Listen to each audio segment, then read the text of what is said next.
So we now live in a gerontocracy. Our entire leadership class is...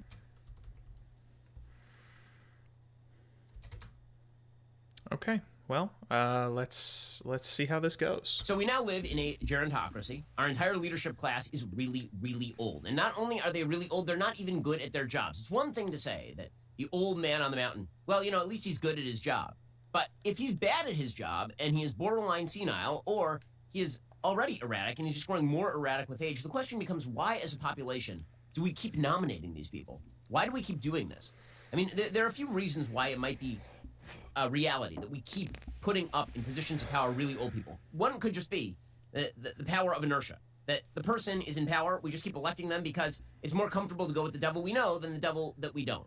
And that would be true for somebody like Joe Biden, who, of course, is a devil that we know since he was 31 years old, where he burst onto the American public scene when he ran for Senate at the age of 30, and he is now 80. So he's been in the public eye for half a century. And so maybe the idea is, well, we're comfortable with him, we know everything there is to know about him, and sure, he's a little senile, but that's better than that new guy down the block. What that really betrays is a lack of trust in the future of the United States. If the people that you keep nominating to high office are people who have been in the public eye for 50 years, I'm not good at this game. The idea is that these are the people who are best poised to lead the country forward, what you're really saying is, we don't know which direction the country is going, so we may as well just give it to this old guy who's basically dead. And this is true across I think that really is the rationale for why so many people seem comfortable with voting for people who are no longer with us. Joe Biden is clearly no longer with us. Mitch McConnell is apparently no longer with us. Dianne Feinstein is no longer with us. It's not just, by the way, elderly people. It's also people who are just stand-ins for general political parties. John Fetterman is clearly not with us, and he's sitting in the Senate of the United States right now. Come on. Okay, that makes 3 senators out of 100 who literally do not have full brain function. That's just a matter of course. And 2 of those people are in significant positions of leadership, right? Dianne Feinstein sits on some of the most important committees in the Senate. Mitch McConnell is the Senate Minority Leader, and that's leaving aside Chuck Schumer, who's well into his 70s at this point. Boy, howdy, this is not a great start. States, who's wandering around, wobbling into trees, and everybody's just like, well, I guess that's totally fine. And the leader of the opposition party is 78 years old, was erratic when he was young, and has grown more erratic the older that he gets. So again, I come back to the question, why is it that we, the American people, swear to God, okay. It's a question for us, not a question for them. I understand why old people want power. Old people want power for the same reason everybody else wants power. Power is great. Power allows us to pursue the things that we wish to pursue, or to maintain our importance. You're proud of me yet? I even understand the idea that, there are certain older people who are still fully functional.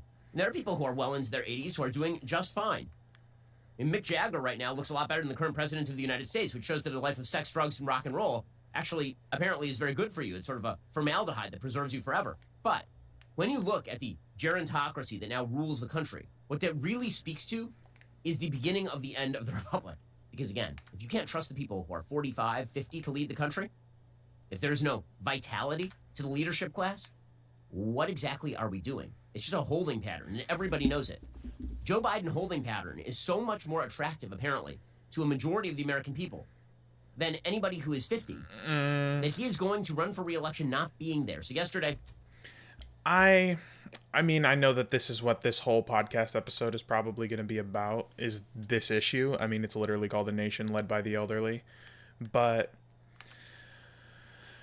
And I understand and to a certain extent agree with this sentiment, but what a lot of people don't understand about why politicians are so old is that it takes a long time to build up your understanding of the way that things work and to build relationships with your coworkers in a way that can have you can have clout, and once you have that clout, you can actually get things done sometimes in a way that I'm talking, so I'm not paying attention to the game. In a way that you can actually see, and now because I distracted myself with my own thing, I completely forgot what I was saying. The point is that once you've got that clout, right, partially it's addictive to hold on to, but you can actually get things done. You can build coalitions, and you can get into leadership positions If you are a representative or you're a senator and you're only there for 2-3 terms, you haven't been there long enough to have a deep enough understanding of how things work that you can actually effectively have a leadership position on like Ways and Means or something like that. So I understand the sentiment for not wanting, for having like an age limit or something like that, but that would actually probably reduce the effectiveness of the federal government to a tangible degree. Again, he was, he exited the crypt in Delaware for just a moment. The door popped open, and then he walked into public view and said, Where am I going? I don't know. And then he is going back to Delaware is the answer for the weekend. He's going back to Delaware again so he can sit on the beach shirtless. Apparently, he has a weird habit of bathing in the nude, which, man, Secret Service, those people have a job. In any case, carrying around extra suits for the president in case he poops one, and then making sure that the naked old man is protected from the various assassins in the trees. That's a job. Anyway, here it was Joe Biden yesterday at FEMA headquarters. I'm going to Florida. I'm going to Florida Saturday morning. All right, thanks, everybody. Where am I going? Oh boy. Right this way. Secretary, right this way. Where am I going? I don't know. How many different videos do we have of the President of the United States not knowing where he is going? So you have to assume one of two things. Either the advanced teamwork is unbelievably crappy around the President of the United States, or the President of the United States literally doesn't know where he's going at least 70% of the time. That seems to be the case. Unless you think that I'm just ripping on Biden, I'll get to Mitch McConnell in just 1 second. Now, the media have a stake in just covering for this guy. Because, again, in a fully reaction... So,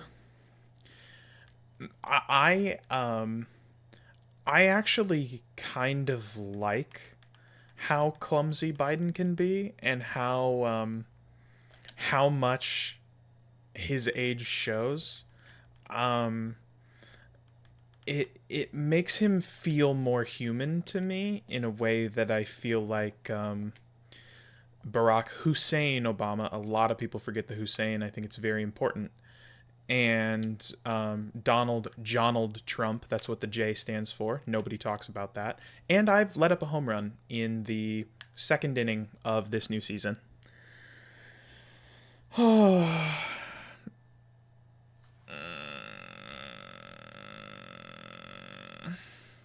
But they didn't feel like real people to me. And I guess you could argue that the president isn't supposed to feel like a real person. He's supposed to be this figure of like national unity or whatever. I don't know, whatever old people used to believe about the president. And I actually kind of like that we get these human moments from Joseph Gordon Biden. And yeah, like is that really the image we want from the president? Yeah, probably not. But it's not charming. I don't think charming's the right word. It definitely often presents a bit of cringe, but it's funny, and that's nice. It's funny in a way that doesn't like make me angry subtly, So. Reactionary era, which is what we live in. It is totally reactionary. The normal American is not reactionary. The normal American just wants to be left alone. The normal American wants a predictable set of laws that they know the rules of the road, and then they want to be able to, raise their family, go to their job, go to church, pay their taxes, and be left alone. That's really what most Americans want. They just want a predictable way that life is run. And meanwhile, you have the people at the highest echelons of politics who are either utopian or destructive, and they're bouncing off of one another in a variety of combinations. And so this means that you must protect the precious. I mean, if Joe Biden is clearly not with us, you've got the entire left saying the precious must be protected. So, for example, Glenn Kessler, who's supposed to be he's literally called the fact checker over at the Washington Post, has an entire piece called Biden Loves to Retell Certain Stories. Some aren't credible. Now, normally what Glenn Kessler does, he takes a simple claim, and then he rates it on a scale of 1 to 4 Pinocchios. Is it true or is it not true? He doesn't do that with Joe Biden. Instead, he just puts all of his dumb false stories together in one story, and then he's like, well, You know, he is really like a genial old man, but it turns out that a lot of his stories just aren't true. So I guess we're done here. No Pinocchio ratings on any of these things. This is what the media do with Joe Biden. Meanwhile, on the other side of the aisle, the Senate Minority Leader Mitch McConnell, he's obviously suffering from something. He's had 2 massive freeze-ups in front of the media inside the last month. And let's be clear, Mitch McConnell is the single most effective Republican leader in the country for the last 20 years. I mean, there's just no real competition. Finally got a for hit, that. by the way. Holy cow. In terms of, if you like Donald Trump's Supreme Court picks, you can thank Mitch McConnell. It was Mitch McConnell who made that happen. That's the reality of the situation. There are a lot of problems with Mitch McConnell. You can say that he hasn't stood up for principle as much as he should have, or that he should have pushed harder when he had a Republican Congress. But in terms of just pure Machiavellian politics, Mitch McConnell was great at it. Also, he's too old now. I'm sorry, he is. He is not mentally capable of holding down the Senate Minority Leader position, and he should hand off the position to somebody else as soon as possible. Sanjay Gupta, doctor over at CNN, he says, well, you know, he's kind of freezing up, and then he's not freezing up. His freezing is... We should not be analyzing the people who lead the Republic as though they are Alzheimer patients. We should not be doing that. It is bad for America. There should be a bipartisan coalition saying this, by the way, but no one's going to say it. And the reason no one's going to say it is because for Republicans, must defend Trump, who's 78, and McConnell, who's 81. And for Democrats, must defend Joe Biden, who's 80. It used to be that there's broad spectrum agreement on things like, hey, maybe we ought to, transition the leadership to a generation that is not independent. But no, we're all going to just go back to our various corners. Here's Sanjay Gupta analyzing the health of the Senate Minority Leader. What did you see? What did you make of what happened? Okay, Well, at least first of all, let me just it's say really that a what foul. Scott is describing is really important to know, because whatever this is, it comes and goes, and it seems to come and go quickly. And in the world of when you're looking at the brain, that's an important sort of clue.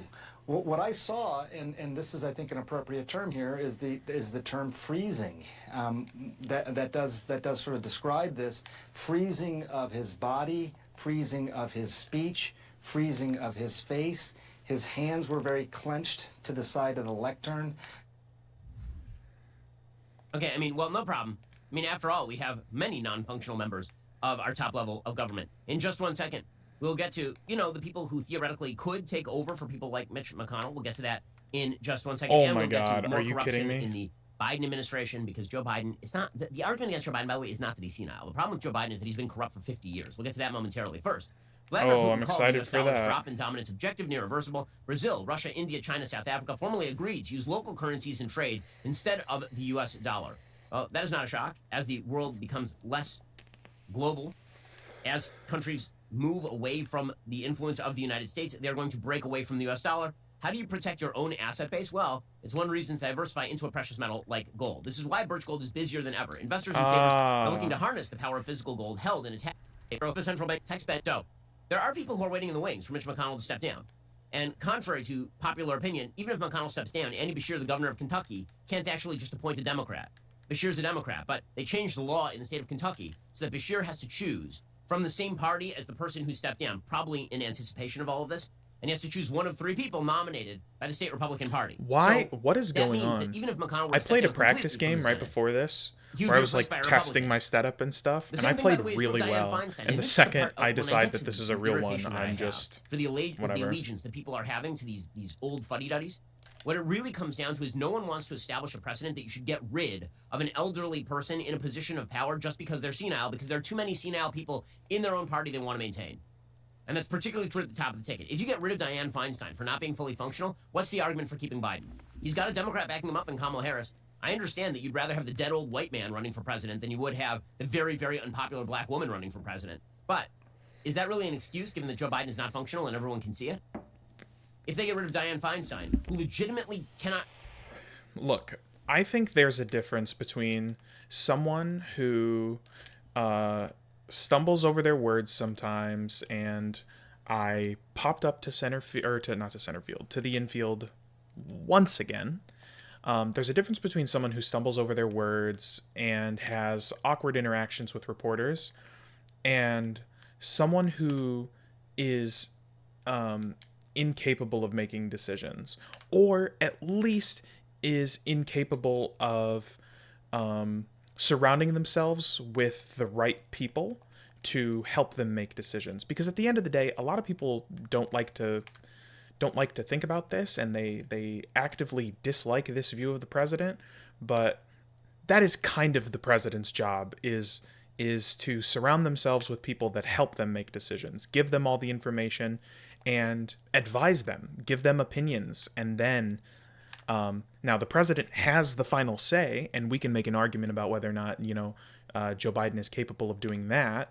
But from my perspective, I have seen no evidence that he is incapable of surrounding himself with the right people. And there are some opinions, or there are some decisions he's made that I do disagree with, and then there are some that are just like, you know what?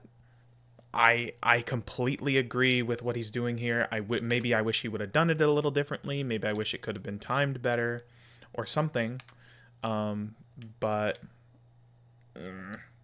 there's only so much, there's only so much I can ask for. And of course, somebody like Ben is going to say, he's surrounding himself with all the wrong people. But that's because that's because he disagrees with all of the decisions Biden makes, not because, I mean, he might actually believe Biden is incapable, but there's a bias there that can't be removed, Write her own name at this point. What happens? If they get rid of John Fetterman, now, all those people get replaced by Democrats, by the way. But this is how perverse and there we go. And there we our go. politics has become. We're going to keep those people Let's in go. place. Mitch We're Garber. going to keep those people in. So the very idea that the leadership class even matters has This kind of was a exploded. draft. All that This was a matters right draft now is the season, binary, by the way. party I binary. drafted this team. You're the Republican or you're a Democrat, and it doesn't matter who you are, apparently. Because we can just plug somebody else in. Or we can just leave you there being a dead person. We can manipulate your hands like you're some sort of weird marionette. And apparently we will achieve the same exact result. Some of the people, by the way, who theoretically could just replace McConnell today are John Thune of South Dakota. He is 62. He is also the number 2 Senate Republican. He's the whip. You got John Cornyn of Texas, who is 71. Again, at this point, that makes him a spring chicken among our leadership class. You got John Barrasso, also 71. So the younger generation is 70. And then you have people like Joni Ernst in Iowa, who's 53, who's the number 4 as chair of the Republican Policy Committee. The fact that our leadership class in general has become so old is totally insane to me. Like, totally insane. Ronald Reagan, when he ran for office in 1980, was considered by many people too old. Okay, and Ronald Reagan in 1980, he was 72 in 1980. So it's pretty amazing. When he was inaugurated the second time, he was 77, which makes him currently younger than both of our presidential candidates. So things are going great. It's all good. Meanwhile, Joe Biden continues to be as venal and corrupt as he ever was, apparently. Yeah, that did clip we now the have corner. News that Hunter Biden's Rosemont Seneca Partners investment firm traded more than 1,000 emails with Joe Biden's office while he was vice president. Hundreds of those remain hidden because of executive privilege asserted by the White House, documents released by the National Archives show. That is according to the New York Post. The 861 emails that reference Rosemont Seneca were sent or received by the Office of the Vice President between January 2011 and December 2013, according to America First Legal, which obtained the messages from the National Archives and Record Administration and released them on Wednesday. The White House is refusing to allow the release of 200 emails referencing Hunter Biden's firm, citing executive privilege. NARA said, quote, release would disclose confidential advice between the president and his advisors or between such advisors. Well, that seems super corrupt. So they're now asserting executive privilege to protect communications between Rosemont Seneca, which is Hunter Biden's firm, and the Office of the Vice President, while Rosemont Seneca was working with Hunter, who was working with Burisma, and Joe Biden was in charge of Ukraine policy. Hunter Biden and his business associates frequently use their direct line of communications with the Office of VP to leverage access to the Obama White House. White House guest list, seating assignments, biographies of guests for various official events, including the 2012 UK State Dinner, the 2013 Turkey State Luncheon, and the 2014 France State Dinner were shared. Okay, so I haven't done an insane amount of research on the Burisma situation, and you know what? Without knowing what is in those emails, it is really difficult to give an opinion on whether or not they would contain, like real evidence that would show Biden was doing some, making a poor decision in, that arrangement. It is my understanding, however, that all of the evidence that exists thus far is circumstantial at best, and that, how to put this, you know, if there is evidence that there was something bad, I would like to see it. If there is evidence that is not, this deal was made around, just happens to be around the time that this meeting happened between Hunter and these people, things like that. Oh, come on. And they're not even going to let me challenge that. Are you kidding me? Boo honky. But from what I've seen, it sure as heck looks like, and they're not going to let me challenge that either. Can you not have two challenges in this game? I'm playing the show 22 because I'm ever so slightly broke at this exact time, and also just because, like, it's baseball. Like, it's a game that, like, it's gonna be the same game every year, you know. So the other thing that is my interpretation of the evidence that I've seen is that the deal that a lot of people on the right see as shady was a deal that was, like, ratified by Congress. I'm not 100% sure how that kind of thing works. That's just an area of congressional, like, oversight and authority that I'm not too familiar with. But it's my understanding that this is an area, or this happened to be in an area where they did have a say in the way things happened, and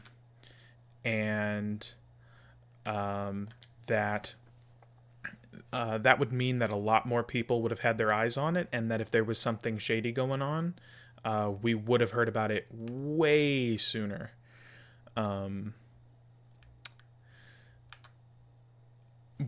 When you compare that to Donald Trump's calls with Ukraine, this was a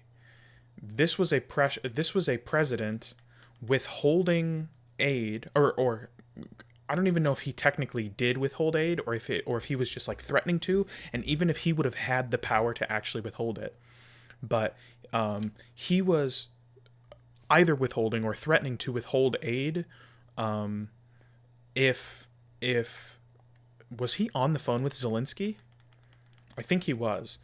If Zelensky didn't give him what he wanted, which was opposition research on Joe Biden, which was probably about this particular situation. And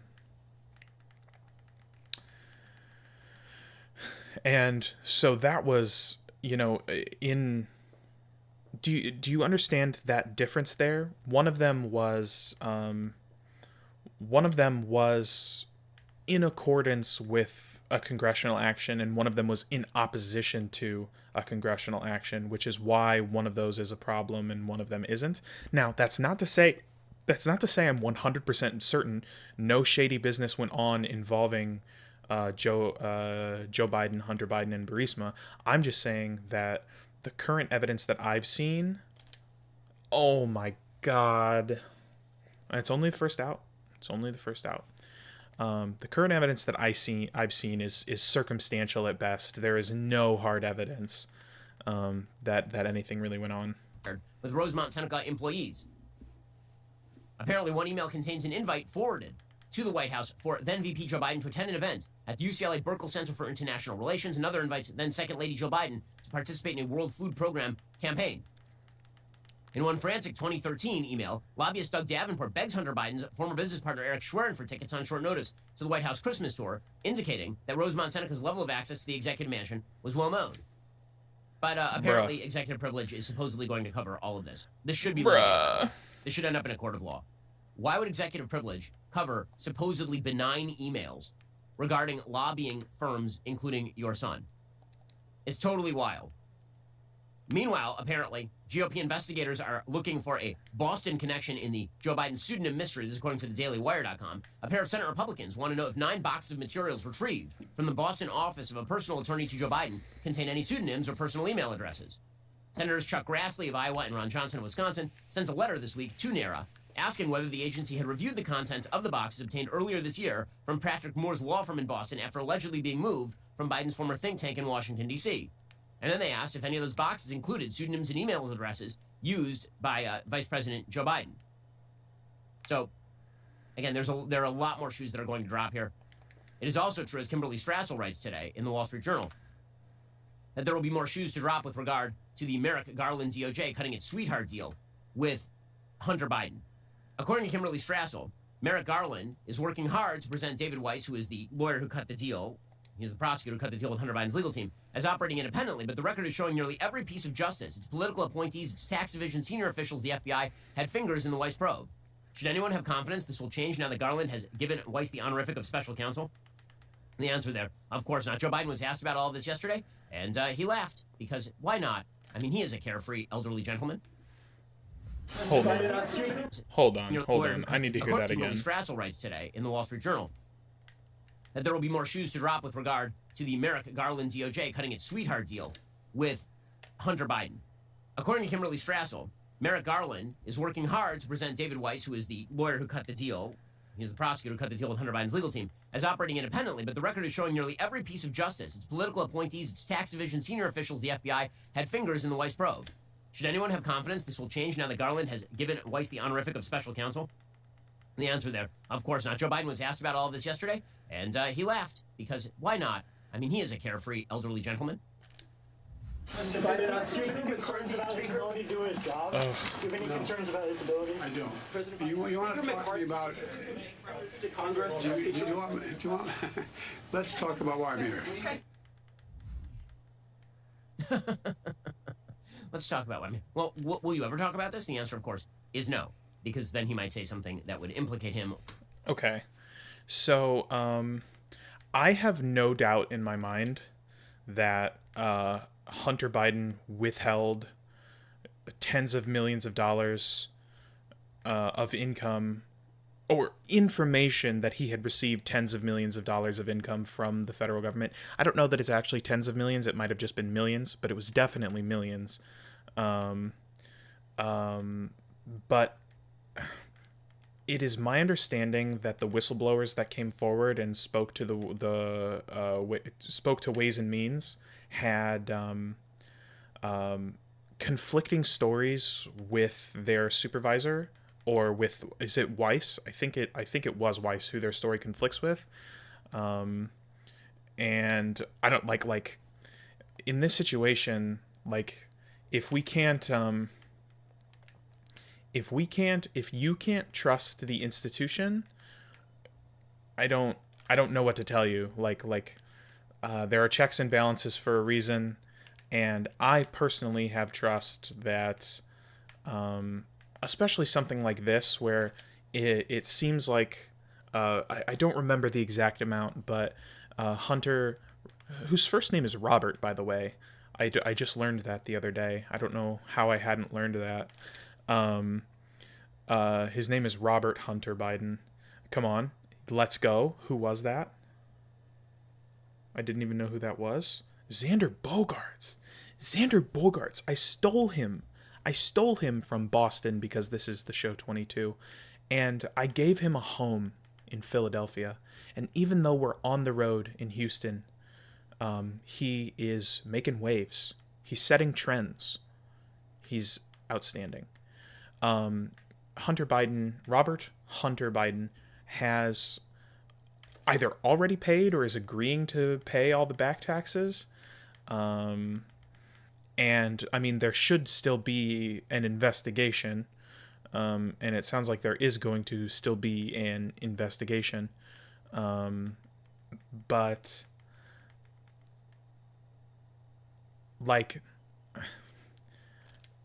if there's something done wrong, I trust that it'll be, if there was something that was done illegal or illegally or incorrectly or whatever, I trust that they're going to get to the bottom of it. And I would like to think that he will be treated just like, your average multimillionaire, as opposed to treated differently from the average multimillionaire, just because he is the president's son.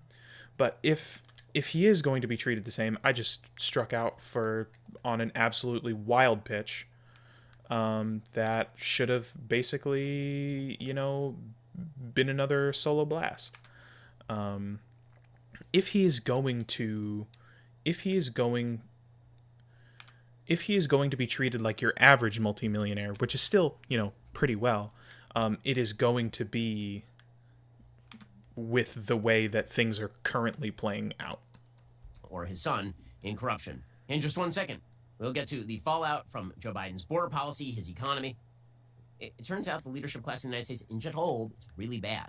First, it's fall. That means cozy nights in with the family. Thanks to my friends at Tommy John, my loungewear for the night has a perfect blend of comfort, plastic, on 5, because all labor of Joe Biden's economy are only now beginning to be felt. According to the Wall Street Journal, rates are up, and we are just starting to feel the heat. I mean, you can see this in the mortgage markets, by the way. The mortgage rates right now are astounding. We're talking like 7%, 8%. It's going to be nearly impossible for anybody to buy a house in the near future. People right now are holding on to the houses, and they're trying to keep the prices up. But eventually, that dam is going to break, and the real estate prices are going to have to come down because there just is no liquidity in the market.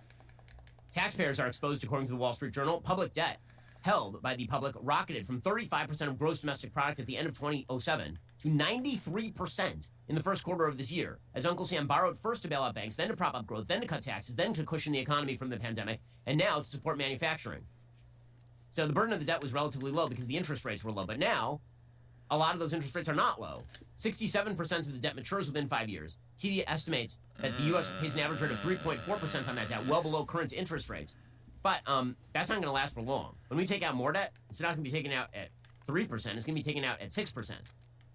In the private sector, banks have been the first casualty. 3 regional lenders collapsed earlier this year, squeezed between the falling market value of loans they made and bonds they bought when rates were lower, and depositors fleeing to higher-yielding investment alternatives, and American corporations could be next, according to David Miracle, chief U.S. economist at Goldman Sachs. In 2020, we had very unique circumstances where companies didn't know if the economy would be shut down for another year or how long the Fed's intervention in the corporate debt market would last. They issued a huge amount of debt. This has insulated them from the need to refinance as rates have risen in the past year, but that's going to change. Because as the debt is refinanced, corporate interest expenses will rise, and that means they're not going to have as much liquidity available for hiring and research and all the rest of it. Meanwhile, your rates on your credit cards have been rising as well. So eventually, as I've been saying a lot, what goes up is going to come down. You're already starting to see annual sales of existing homes in the U.S. dropping fairly precipitously. It's going to get a lot worse. That market is going to go down. Meanwhile, corporate borrowers are going to be in serious trouble because it turns out that people are just not lending at the same rate that they were able to lend a couple of years ago because of the easy money policies of the Fed. So, it is my understanding that we are still in pretty unprecedented times economically, because there has never been the level of stimulus given to the American people like there was during COVID. And nope. Okay, that's going to be a double play. And I'm going to fall into a pit of goo. And it's acid goo, and I'm dead.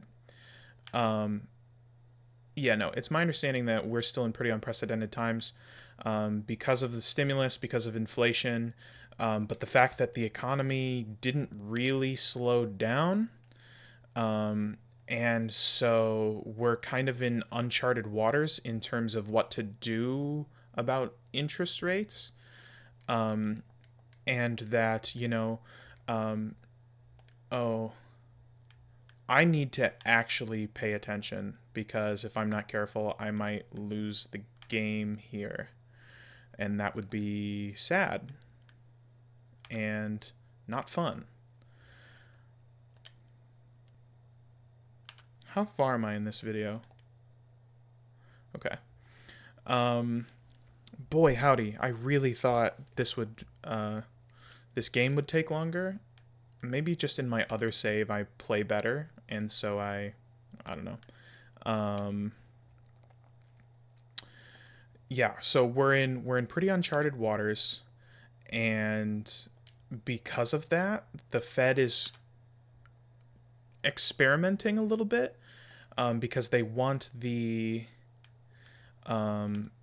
economy never slowed down, and that was part of the reason inflation got as bad as it did, because we were kind of just, giving out money for a while, and we have to correct for that by hiking interest rates.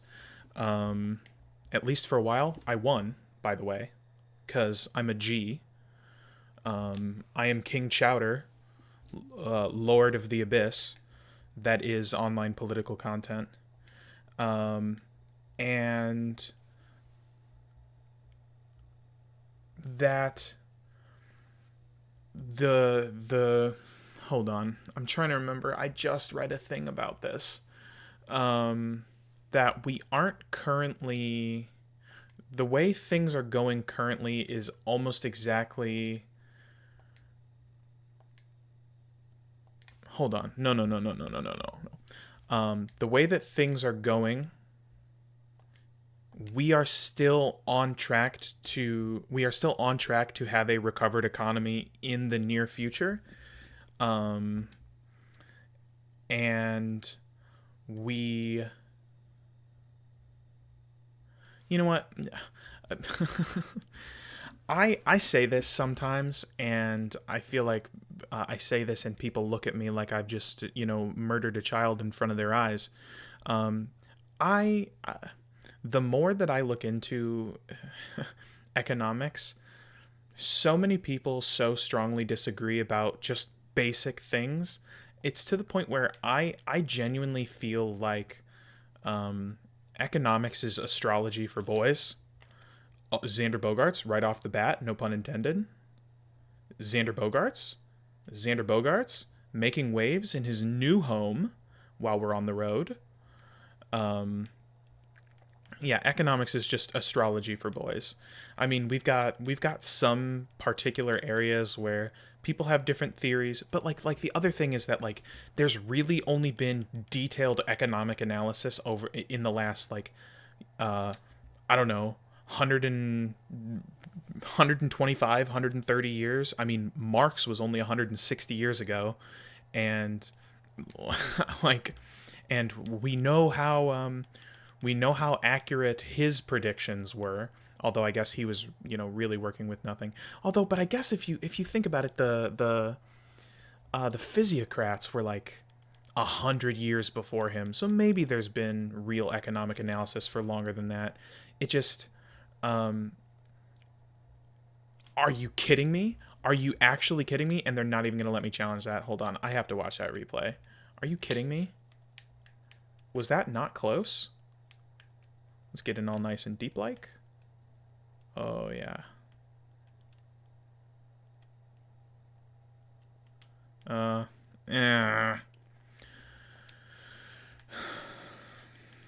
Anyway. My point is, I don't think, it is my opinion that we do not have a deep enough understanding. My uneducated opinion is that we do not really have a detailed enough understanding of the way that the global economy currently works, that we can have this harsh of a criticism of the Fed's decisions, when it is my understanding that we are in uncharted waters still, kind of. According to the Wall Street Journal, with market conditions where they are and higher rates ahead, you basically have to refinance now because 1 month from now could be even worse. Meanwhile, retirees living on a fixed income are in serious trouble because, of course, they're on a fixed income and their dollars are worth less now than they were before. So thank you to Joe Biden for his bang-up economy. I'm so glad that we decided to bet on the elderly generation, because they obviously have done us great. Part of the problem here, by the way, is that because America is an aging country and because nobody had any kids for like a generation and a half, the largest voting bloc in the United States is above the age of 45 by far. It's not even close. Above the ages of 65, by the way, is right now the second largest voting bloc. In 2022, 37 million people voted who are above the age of 65. Between the ages of 45 and 64, about 43.6 million people voted. which means that if you're above the age of 60 or 55, you are now in sort of the plurality of the voting bloc. Now, as people age out of the population, that may change. However, the upside-down pyramid of our demographics is going to have a continued impact on how exactly people vote in terms of our elderly gerontocracy. Okay, in just 1 second, we'll get to the effects of Joe Biden's rule with regard to immigration. So about the representation of demographics in Congress, I know I kind of already touched on this. No, I touched on why it's okay for Congress to have an older, a skewed older demographic than the true population. But on aging demographics, so like we are about to reach a point where the boomers are all going to be retired people who sit and consume. I'm generalizing, but they're gonna sit and consume conservative media, and they're gonna like really get passionate about conservative politics in a way that they haven't yet. if that tells you anything. And we've really got to get young people out to vote. Holy cow, have we got to get young people out to vote. I am hoping I'm going to be participating in a canvassing event next year. That'll be like a 6-month thing, which, yeah, we'll see. But holy cow, we've got to get young people to vote, whatever that means, because we're already going to be a diminished like section, like a significantly smaller section of the population. And on top of that, holy cow, who is this? Lance Lynn? I'm just bad at everything in this game.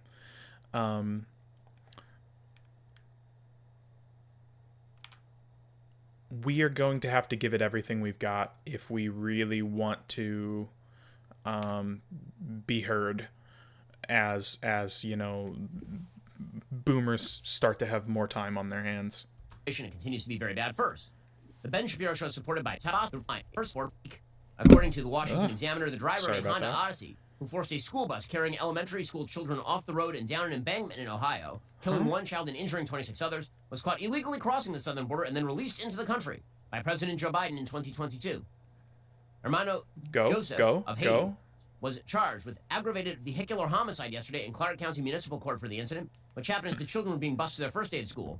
Joseph was arrested while illegally crossing the southern border on August 22, according to reports. Who even was that? I wasn't even paying attention. Was that Mitch Garver again? Or to Haiti, and said he was given a notice to appear, and then he was released into the general public, and then he showed up again. He gave everybody his Mexican driver's license, which is great.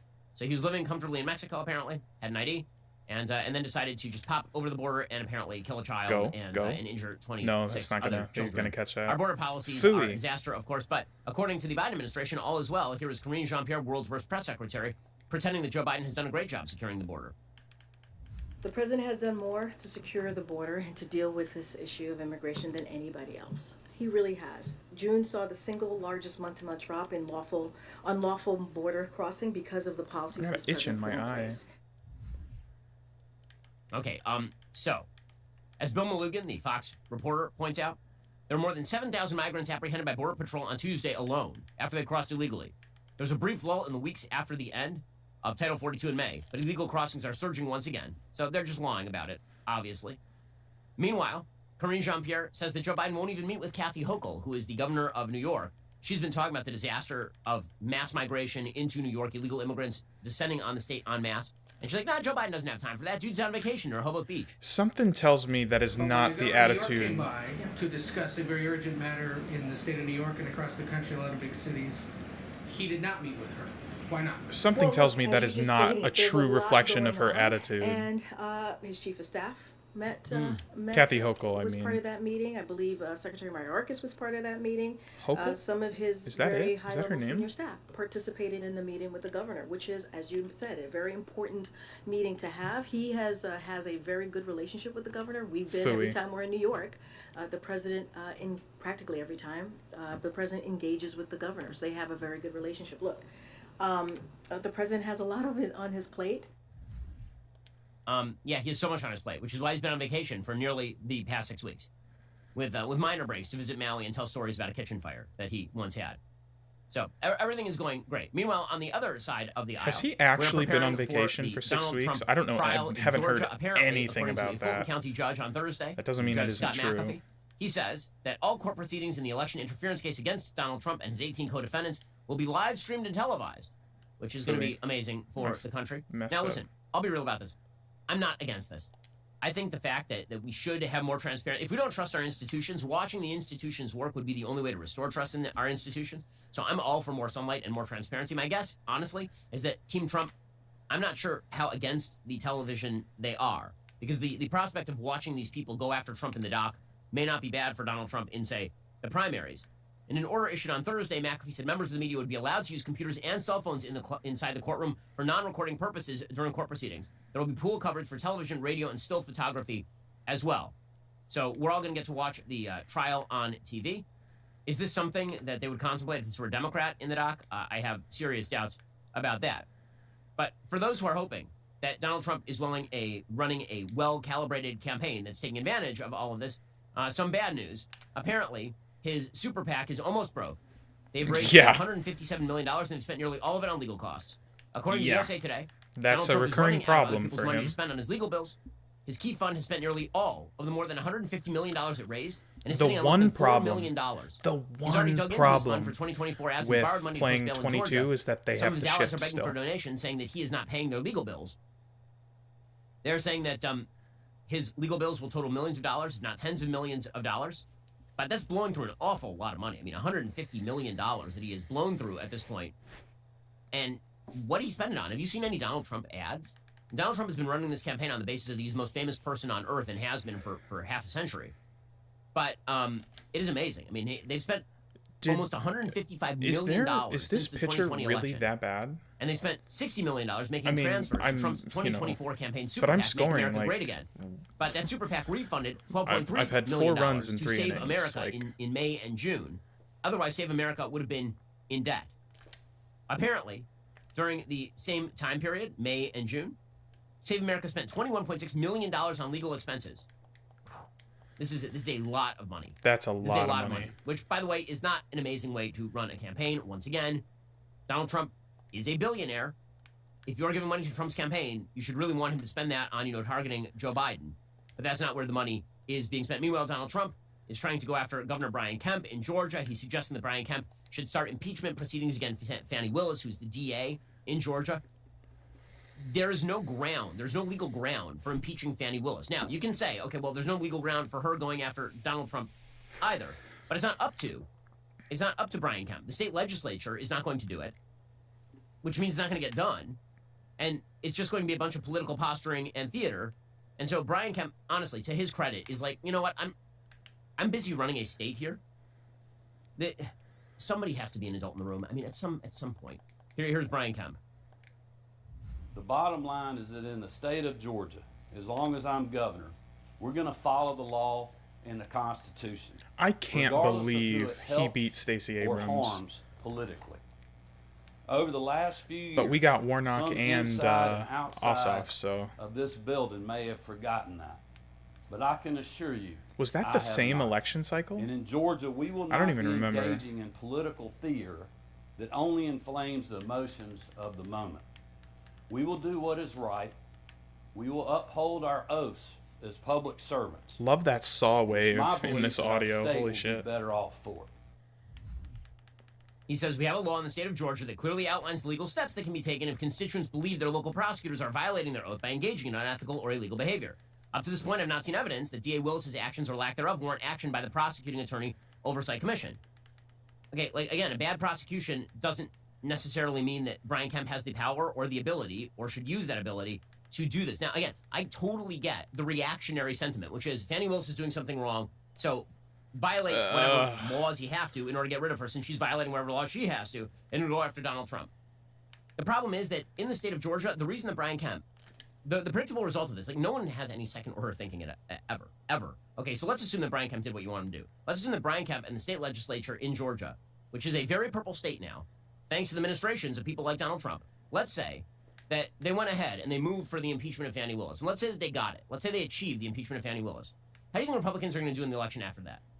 Is it going to go great for them?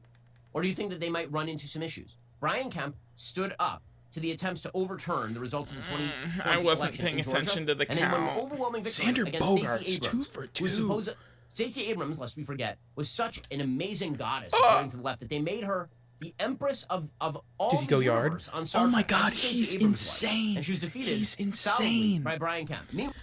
Xander Xavier Javier Bogaerts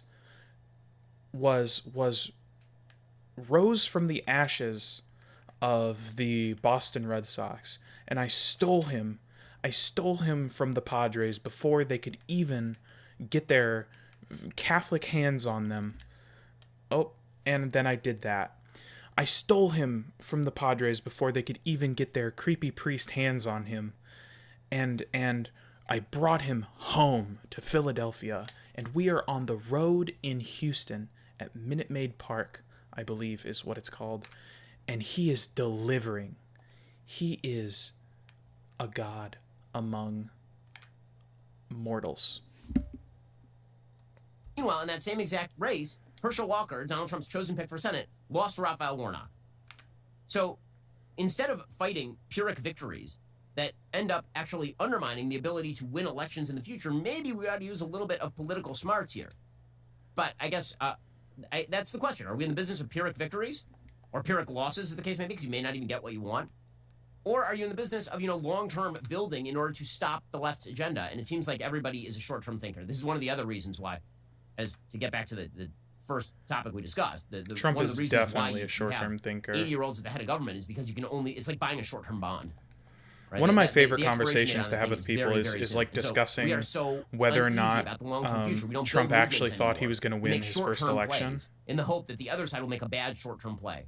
As long as there's Which no means lefty who is effectively you're like, just waiting for the other oh, side to he do was something in truly egregious, or you're cahoots waiting for with some sort of Russia ground the whole shift time. to He happen, knew he some was going Deus to Ex win. Machina. Now, the reality is, the Deus Ex Machina in politics rarely arrives. What you should be doing is building long-term movements. That would be the thing that we should be doing. Is that something that either keep side hitting is doing? Well, the sinker left did on it for 50 accident. years. Now it seems like they're stuck in a rut.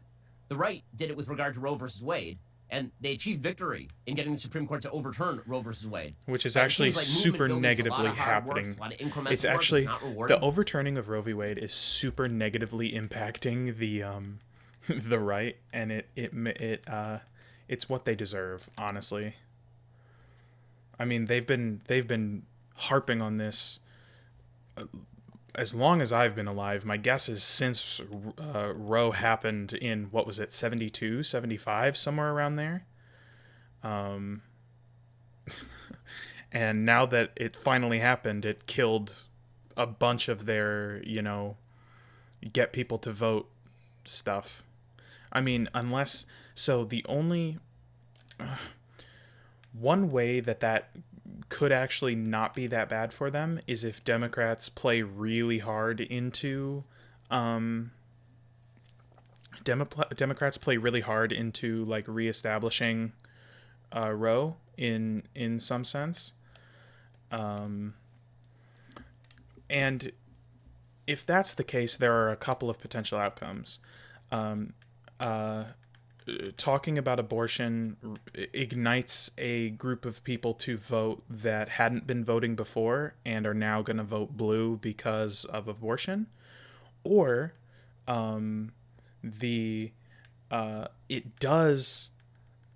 Democrats focusing on abortion does keep the old head conservative. I shouldn't say old head because a lot of abortion advocates are actually pretty young. But a lot of the one vote or single issue voters, that's the term, single issue Republican voters that are there for abortion will still keep coming out, or the Democrats just sweep, or people don't actually care very much about abortion. I don't expect that to be one of the possible outcomes, or one of the more probable outcomes, but it is a possibility. And, it's a lot easier is to shout at the moon. That's the thing that is a lot easier. And meanwhile, on the 2024 Republican side of the aisle, the polls continue to show Donald Trump with a massive and durable lead. He continues to be leading in the Real Clear Politics poll average by about 40 points. The latest Economist YouGov poll has him at 52% nationally, and Ron DeSantis at 16%. Again, the lineup is the same. It's been the same for months at this point. 16%? I was under the impression that he was doing a little bit worse. You'll have a variety of Ramaswamy, Haley, Pence, and Christie. And those are the only candidates who are even on the stage, and all of them are running way the hell behind Donald Trump at this point in time. Now, in Iowa, it's possible that someone could score an upset victory. And if you're looking at the polling in Iowa right now, Trump is up, but he's up by about 20 points, about half his national lead in Iowa. And as Henry Olsen points out, Donald Trump has made a risky move in Iowa by pissing off a lot of the main leaders in Iowa. Henry Olsen at the Washington Post says, it would be easy to conclude from the polls that Trump will cruise to victory in Iowa's caucuses in January, spend a week in the state. It becomes far less certain the former president will start off primary season with an early victory because Iowa's evangelical Christian community is not yet sold on him. He says, I talked to Iowa evangelical pastors and grassroots leaders who understand the nuances of their community better than any pollster. Their message was surprisingly uniform. Iowa's evangelicals have not made up their minds as of yet. Now, I think I have some really complicated feelings about 24. I think there's a very real probability that if any of the Republican candidates that aren't Trump win the primary, they will just sweep Biden. But there are a couple in particular that I'm very afraid of. Nikki Haley, I'm very afraid of. She's definitely conservative, but she looks like a moderate when compared to and there are a couple of positions that I could see coming off as moderate and arguably are moderate. But she almost looks like a centrist when compared to Ramaswamy and DeSantis and some of these people. And it would be so American for the first female president to be a conservative. Like, it's Maggie Thatcher again.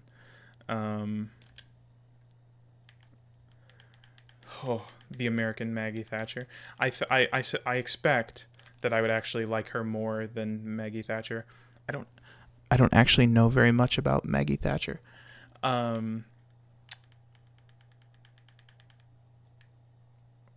Look, I think she has some stage presence, and she's not completely detestable. So would she be my favorite Republican president? I don't know. That also is kind of a bit of an oxymoron. But based on how I felt, I'm just swinging at everything at this point. I swing at everything while I talk. At least my timing isn't completely atrocious. And I'm winning like nuts. So I just hope I don't absolutely obliterate someone's batting average. Xander Bogaerts batting, is that 833? Holy cow. Okay, I'm going to pay attention for Xander Bogaerts. Nope.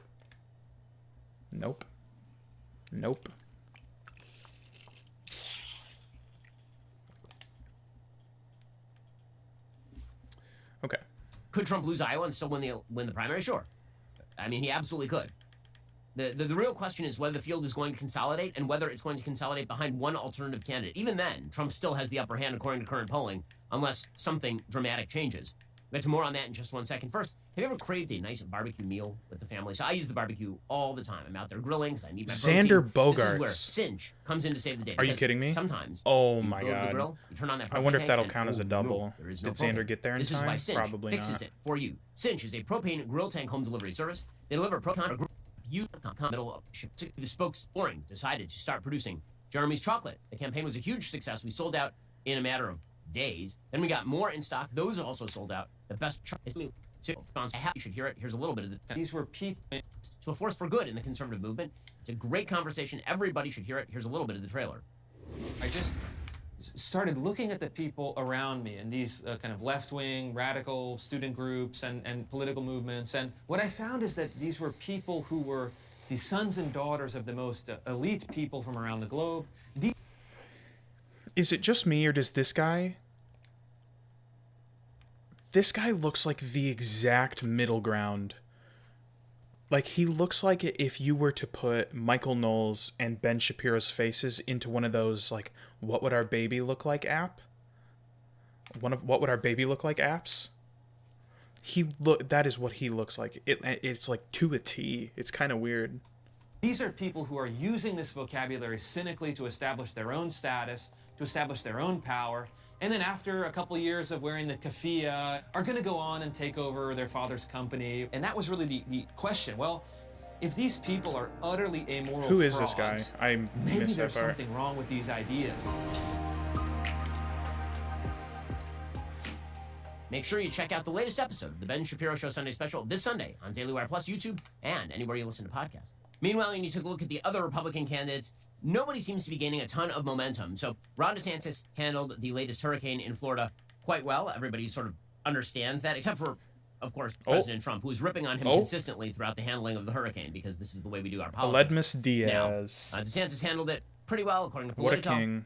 It showed why he's a darling of conservatives and the donor class. It also exposes his vulnerability. We're just Why kicking exactly? names and taking butt. Because no reason. I mean, they can't really explain why he did a bad job, but they're saying that it exposed his vulnerability mainly because in our stupid politics, if you're good at a job, that doesn't help you at all, apparently. And the biggest thing is that other people can attack you with regard to your performance. Better not to be in office so you can attack everybody than to be in office trying to do the thing. So there is that. Meanwhile, Never Back Down, which is Ron DeSantis' super PAC, they are shifting their resources to the early states, recognizing that they're going to need to win the early states early if they wish to carry on the campaign beyond that. Right? Here's the simple math in the Republican primaries. It goes Iowa, New Hampshire, South Carolina. DeSantis basically has to win all three. If he wins Iowa and he loses New Hampshire to Trump, Trump is going to walk away with it. If he wins Iowa and New Hampshire and Trump wins South Carolina handily because the field splits, Trump is probably going to sweep. Okay, this is the math for DeSantis. So he's shifting all of his resources into the early states. He should have done that earlier, is the truth. They've ended their door knocking in Nevada and the Super Tuesday states. Some people are saying this is a sign of DeSantis' campaign's weakness. Maybe. It may also be a sign of just Trump's strength in a lot of these states. That you can't diversify your forces. You have to concentrate them where you think Trump is most vulnerable. You got to knock him out of the box right out of the gate. That basically is the only way to win these primaries. Nikki Haley is starting to gain some credibility. It looks right now as though the rest of the fight, the rest of the field may consolidate down to DeSantis versus Haley, which would not be particularly shocking. Ramaswamy is running a self-funded campaign. He also is, I would say, the darling of a sort of... Wait, what did he say about Nikki Haley? It may also be a sign of just Trump's strength in a lot of these states. That you can't diversify your forces. You have to concentrate them where you think Trump is most vulnerable. You got to knock him out of the box right out of the gate. That basically is the only way to win these primaries. Nikki Haley is starting to gain some credibility. It looks right now as though the rest of the fight, the rest of the field may consolidate down to DeSantis versus Haley, which would not be particularly shocking. Ramaswamy is running a self-funded campaign. He also is, I would say, the darling of a sort of elite in the Twitterverse, but he doesn't have tremendous grassroots support. He's not really building a grassroots organization. He's getting a lot of earned media. And that earned media is not necessarily translating into heightened poll numbers, especially because he's catering to a particular subset of people who are on Twitter by saying sort of things that I think he knows are not true, and then he's sort of nuancing them afterward. So do I think that Ramaswamy is a sort of durable candidate going forward in the Republican Party? Maybe next time around. I don't think this time around he's going to be one of the top three candidates. It seems like right now the field seems to be consolidating around Trump, DeSantis, Haley.